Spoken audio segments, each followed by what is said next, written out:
வணக்கம். நேத்தியோட ஹைய பிரேக் பண்ணுச்சு. ஒரு 2, 3 பாயிண்ட்ஸ் நேத்தியோட ஹைலருந்து இன்க்ரீஸ் ஆன நிஃப்டி ஆ தொடர்ந்து இறங்கி ஒரு டே லோக்கு நியர்ல முடிஞ்சிருக்கு. ஒரு லார்ஜ் பேரிஷ் கேண்டல். நேத்தியோட லோவ உடைச்சு மார்க்கெட் க்ளோஸ் ஆயிருக்கு.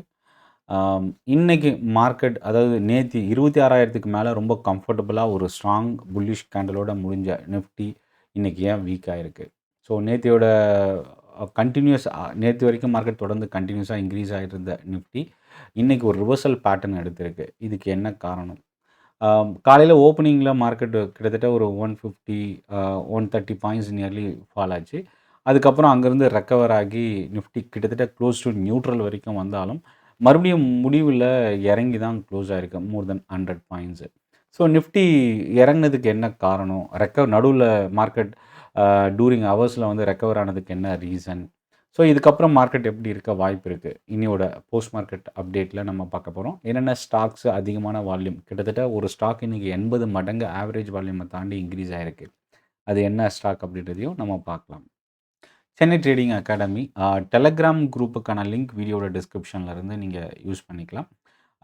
நவம்பர் 21 வரப்போற வெள்ளிக்கிழமை ஈவினிங் 5 மணிக்கு கோயம்புத்தூர்ல நேரடி ட்ரைனிங் செஷன் இருக்கு. ஆப்ஷன் ஸ்ட்ராட்டஜிஸ், ஆப்ஷன் ட்ரேடிங் பத்தின ஒரு அட்வான்ஸ் லெவல் ட்ரைனிங். இந்த செஷன் வந்து ஒரு ஃப்ரீ செஷன். இதில கலந்துக்கணும் அப்படின்னா, டிஸ்கிரிப்ஷன்ல இருக்கிற லிங்கை கிளிக் பண்ணி ஜாயின் பண்ணிக்கங்க. ஸோ மார்க்கெட் ஓவரால் இன்னைக்கு எப்படி க்ளோஸ் ஆயிருக்கு? ஃபர்ஸ்ட்டு ஏன் மார்க்கெட் இன்னைக்கு ஃபால் ஆச்சு ஓப்பனிங்கில? குளோபல் கியூஸ் வந்து ஒரு இம்பார்ட்டன்ட் ட்ரிகர், ஒரு நெகட்டிவ் சென்டிமென்ட். யுஎஸ் மார்க்கெட் வீக்கா க்ளோஸ் ஆனது. முக்கியமா நாஸ்டாக் டெக்னாலஜி இண்டெக்ஸ் பெரிய அளவுக்கு ஃபால் ஆனது. ID index Nifty ID index நம்ம மார்க்கெட்ல மோர் தென் 1% இன்னைக்கு இறங்கியிருக்கு. ப்ராஃபிட் புக்கிங் இன்னைக்கு டர்ன் ஆயிருக்கு. எஃப்ஐஎஸ் வந்து தொடர்ந்து செல்லரா இருந்து நேத்தி தான் பையரா டர்ன் ஆனாங்க. பட் இன்னைக்கு அது மறுபடியும் பையரா இருப்பாங்களா அப்படின்றது ஒரு கொஸ்டின் மார்க்காவே டர்ன் ஆயிருக்கு. டாலர் வந்து தொடர்ந்து ஸ்ட்ரென்தன் ஆகுறதும் நம்ம மார்க்கெட் ஃபால் ஆகுறதுக்கு, ப்ராஃபிட் புக்கிங் வர்றதுக்கு ஒரு ஒன் ஆஃப் த ரீசனா பார்க்கலாம். ஆப்ஷன் டேட்டா என்ன சஜெஸ்ட் பண்ணுது?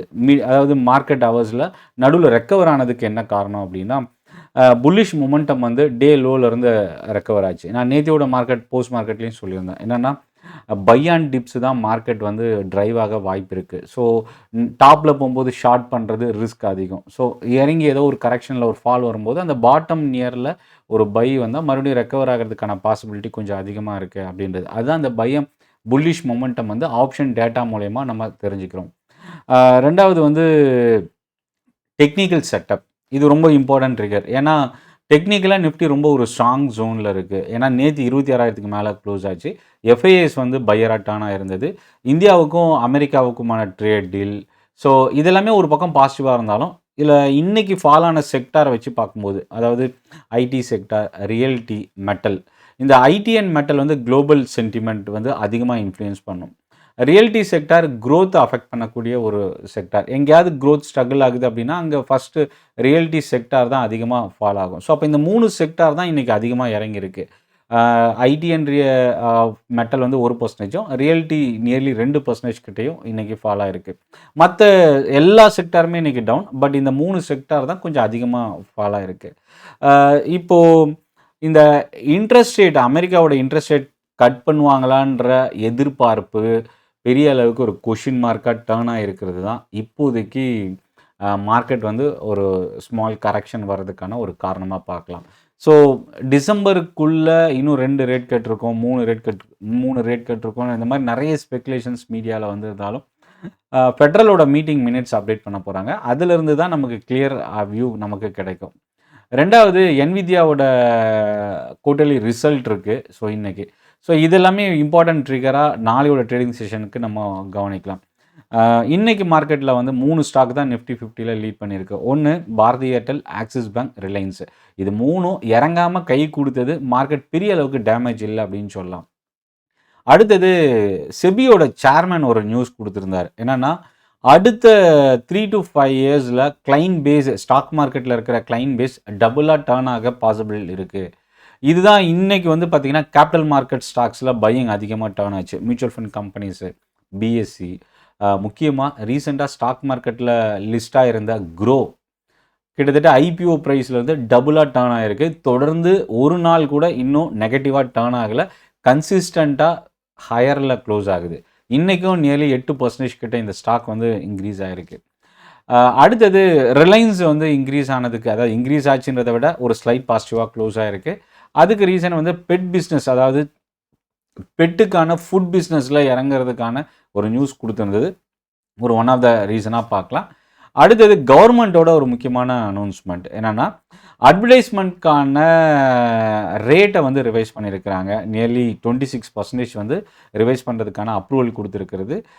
மீடியா ஸ்டாக்ஸு நம்ம நாளைக்கு வாட்ச் பண்ணலாம். ஹெச்எஸ்பிசியோட கமர்ஷியல் வெஹிக்கிள்கான rating update, Tata Motors passenger வெஹிக்கிளோட ரிசல்ட் இப்போ ரீசெண்டாக, கமர்ஷியல் வெஹிக்கிளோட ரிசல்ட் ரீசெண்டாக வந்தது. அடுத்தது அசோக் லேலனோட அப்டேட், அதாவது 145 ரூபாலேருந்து 160 ரூபா டார்கெட் இன்க்ரீஸ் பண்ணியிருக்கிறாங்க. இது ரெண்டுமே வந்து பார்த்திங்கன்னா ஒரு இம்பார்ட்டன்ட் ட்ரிகராக நம்ம பார்க்கலாம்.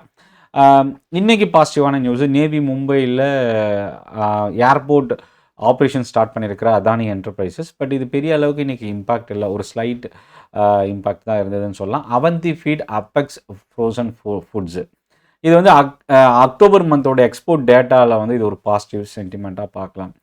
சன் பார்மா, ஆஸ்ட்ராஜெனிக்கா ஒரு positive partnership deal. Tata power order receive பண்ணியிருந்தது பாசிட்டிவாக இருந்தால் இன்றைக்கி சர்வைவ் ஆகலை. இதில் நம்ம முக்கியமாக கவனிக்கக்கூடியது என்னென்னா, நிஃப்டி அண்ட் சென்செக்ஸில் இன்றைக்கி வந்து வீக்னஸ் வர்றதுக்கு என்னென்ன ஸ்டாக்கு மேஜர் ரீசன் அப்படின்றதையும் நம்ம பார்க்கலாம்.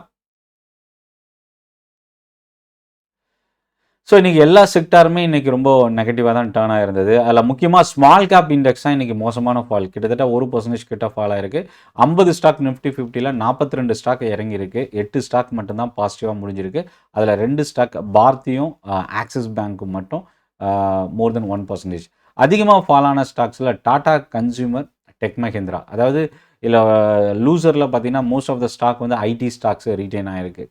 நெக்ஸ்ட் 50 இண்டெக்ஸ்லேயும் என்ட்ரின், பிடிலைட் இந்த ஸ்டாக் ரொம்ப ஸ்டேபிளாக இருந்தது. இன்னொரு பக்கம் மேக்ரோடெக், டிஎல்எஃப் தான் அதிகமான ஃபால் இன்றைக்கி டாப் லூசரில் ரீட்டைன் ஆகிருக்கு. Federal bank, axis, AU small finance bank, இந்த 3 பேங்கை தவிர்த்து மற்ற எல்லா பேங்க்குமே இன்றைக்கி ஃபால் ஆகிருந்தது. அடுத்தது ஃபினான்ஷியல் சர்வீசஸ் இண்டெக்ஸ்லையும் Axis bank, Shriram financial lead பண்ணியிருக்கு. இதில் அதிகமான ஃபால் அப்படின்னா எஸ்பிஐ கார்டு வந்து ஃபினான்ஷியல் சர்வீசஸ் இண்டெக்ஸில் இறங்கியிருக்கு. ஜிஎம்ஆர் ஏர்போர்ட் ஆவரேஜ் வால்யூமை தாண்டி இன்றைக்கி அதிகமான வால்யூமோட ஜிஎம்ஆர் ஏர்போர்ட் இன்றைக்கி இன்க்ரீஸ் ஆகிருக்கு. நியர்லி 6%க்கு மேலே positive. Mahindra and Mahindra financial services, Federal bank, Bharti AXA, இந்த ஸ்டாக்ஸ்லாம் இன்றைக்கி மோர் தென் 2% இன்க்ரீஸ் ஆகிருந்தது மிட் கேப்பில். மொத்தம் 81 ஸ்டாக் இன்றைக்கி 100 ஸ்டாக் மிட் கேப்பில் இறங்கியிருக்கு. மொத்தம் 18 ஸ்டாக் மட்டும்தான் பாசிட்டிவாக இன்றைக்கி க்ளோஸ் ஆகிருக்கு. லார்ஜ் பிளாக் டீல் இன்றைக்கி ட்ரேட் ஆனது சிங்கா லாஜிஸ்டிக்ஸ், பேடிஎம், எம்ஃபாசிஸ், ஐடிசி, இந்த கம்பெனிஸ்லாம் நடந்தது. இதில் வந்து பார்த்திங்கன்னா முக்கியமாக எம்க்யூர் ஃபார்மா, மொத்தம் இந்த 5 கம்பெனியும் கிட்டத்தட்ட நெகட்டிவாக தான் க்ளோஸ் ஆகிருக்கு ஆல்மோஸ்ட். இதில் பேடிஎம் வந்து மிட் கேப்பில் டாப் லூசர், அதுக்கு இந்த பிளாக் டீலோட இம்பேக்ட் ஒரு ரீசனாக பார்க்கலாம். ஸ்மால் கேப்பில் மொத்தம் 83 ஸ்டாக் இறங்கியிருக்கு. 16 ஸ்டாக் மட்டும் பாசிட்டிவாக இருக்குது. எம்ஜிஎல், அத்துல், தேவியானி, இந்த ஸ்டாக்லாம் இன்றைக்கி இன்க்ரீஸ் ஆகிருக்கு. இன்னொரு பக்கம் கெய்ன்ஸ் டெக்னாலஜிஸ், ஆல்ரெடி இருக்கிற இன்வெஸ்டரோட லாக்இன் பீரியட் வந்து க்ளோஸ் ஆகிருக்கு. ஸோ இது ஒரு ரீசன் கெய்ன்ஸ் டெக்னாலஜிஸ் கிட்டத்தட்ட 6% இறங்குறதுக்கு. Zen technologies, Inox Wind, Narayana Hrudayalaya நேற்று ரொம்ப ஒரு ஸ்ட்ராங்கான பவுன்ஸ் பேக் இருந்தது, இன்றைக்கி ஃபால் ஆகிருக்கு. கல்பத்தாறு பவர் இன்றைக்கி இறங்கியிருக்கு. பாசிட்டிவ் சைடில் தேவியானி ஸ்மால் கேப்பில் லீட் பண்ணியிருக்கு.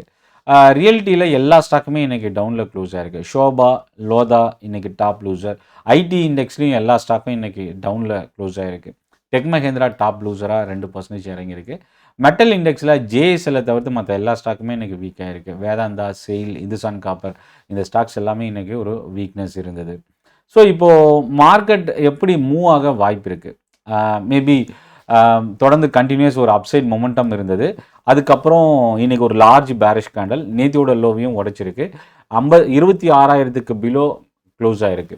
ஸோ இப்போ இந்த இடத்துல மார்க்கெட்டோட க்ளோசிங் அடுத்த ட்ரெண்ட் எப்படி இருக்கும்? இதில் நம்ம கவனிக்கக்கூடியது என்னென்னா, இன்னியோட டே லோ 25,876, இது முதல் சப்போர்ட். இன்கேஸ் 25,850க்கு கீழே மார்க்கெட் இறங்குச்சுன்னா அந்த வீக்னஸ் வந்து இன்னும் கண்டினியூ ஆக சான்சஸ் இருக்குது. அடுத்த சப்போர்ட் ஜோன் அப்படின்னா 25,700 அடுத்த 2வது சப்போர்ட். இது வந்து பார்த்திங்கன்னா கடந்த வெள்ளிக்கிழமையோட லோ. ஸோ 25,850, 25,700 இந்த 2 லெவல் தான் ரொம்ப ஒரு குரூஷியலான லெவல். 25,900க்கு மேல நிஃப்டி சஸ்டெயின் ஆச்சுன்னா, அது ஒரு நியூட்ரல் பேட்டர்னா இருக்க சான்சஸ் இருக்கு. 26,050க்கு மேல தான் நிஃப்டி ஸ்ட்ரெங்தன் கிடைக்க சான்சஸ் இருக்கு. பேங்க் நிஃப்டி 59,000க்கு பிலோ இன்னைக்கு க்ளோஸ் ஆயிருக்கு. பேங்க் நிஃப்டியும் பார்த்தீங்கன்னா பேரிஷ் கேண்டில் தான். பட் நிஃப்டி அளவுக்கு ஒரு லார்ஜ் பேரிஷ் இல்ல. ஒரு small body bearish, upper wick, lower wick 2ம் ஃபார்ம் ஆயிருக்கு. இதில அடுத்த சப்போர்ட் 58,500ம் 58,000ம் 2 லெவலும் ரொம்ப ஒரு குரூஷியலான சப்போர்ட் ஜோனா நம்ம வாட்ச் பண்ணலாம். இதை தாண்டி இன்னைக்கு நியூஸ் இருக்கிற ஸ்டாக்ஸில் பார்த்தீங்கன்னா, ரயில்வே மினிஸ்டர் அனௌன்ஸ்மெண்ட் வந்து ரொம்ப இம்பார்ட்டன்ட் ட்ரிகர். பல்க் சிமெண்ட் கண்டெய்னருக்கான பாலிசியை அனௌன்ஸ் பண்ணியிருக்கிறாங்க. கன்கார் வந்து 1% இன்னைக்கு பாசிட்டிவாக க்ளோஸ் ஆகிருக்கு. நாளைக்கு இந்த ஸ்டாக் நம்ம வாட்ச் பண்ணலாம். ஐசிஐசிஐ லம்பார்டு ப்ரோக்கரேஜ் சிட்டின்ற ப்ரோக்கரேஜ் வந்து டவுன் கிரேட் பண்ணியிருக்கு. இன்றைக்கி ஒரு ஸ்லைட் நெகட்டிவ் நியர்லி 0.5% கிட்ட ஃபால் ஆயிருக்கு. ஐஆர்டிஏவோட 3000 கோடி ரூபா ஃபண்ட் ரேசிங். பட் இந்த ஸ்டாக் இன்றைக்கி 2% கிட்ட இறங்கியிருக்கு. நாளைக்கு இது வாட்ச் பண்ணலாம். கிரீவ்ஸ் காட்டனோட பார்ட்னர்ஷிப் ஒண்டர்லா சென்னையில் வந்து டிசம்பர் 2ஆம் தேதி அவங்களோட ஆப்ரேஷன் ஸ்டார்ட் பண்ணுறாங்க. 3% இன்றைக்கி இன்க்ரீஸ் ஆகிருக்கு. பாம்பே பர்மா எம்எஸ்டிசியோட அக்ரிமெண்ட் டெர்மினேட் பண்ணியிருக்கிறது. இன்றைக்கி மோர் தென் 10% கிட்ட இன்றைக்கி இன்ட்ராடேயில் ரைஸ் ஆகிருந்தது. ஸோ இந்த பிளாக் டீலோட ஸ்டாக்ஸு மோஸ்ட்லி எல்லா ஸ்டாக்குமே இன்றைக்கி வீக்காக க்ளோஸ் ஆகிருக்கு. எம்ஃபசிஸ், பேடிஎம், ஜிங்கா லாஜிஸ்டிக்ஸு, அதுக்கப்புறம் எம்க்யூ ஃபார்மா இதெல்லாமே இன்றைக்கி கொஞ்சம் வீக்காக க்ளோஸ் ஆகிருக்கு. ஸோ ஓவரால் சென்டிமெண்ட் இன்றைக்கி நெகட்டிவ். ஸோ லெவலை வந்து நீங்கள் ஒரு ரொம்ப ஸ்ட்ரிக்டாக ஃபாலோ பண்ணுங்கள். சப்போர்ட், ரெசிஸ்டன்ஸ் லெவல் இதுவே வந்து பார்த்திங்கன்னா இன்ட்ராடே ட்ரேடிங்க்கும் பொசிஷனல் ட்ரேடிங்க்கும் நமக்கு வந்து டெக்னிக்கலாக ஒரு லேர்னிங் கிடைக்கும். ஸோ இந்த செஷன் யூஸ்ஃபுல்லாக இருக்கும்னு நினைக்கிறேன். சென்னை ட்ரேடிங் அகாடமி டெலகிராம் குரூப்புக்கான லிங்க் வீடியோட டிஸ்கிரிப்ஷனில் இருந்து நீங்கள் யூஸ் பண்ணிக்கலாம். நன்றி, வணக்கம்.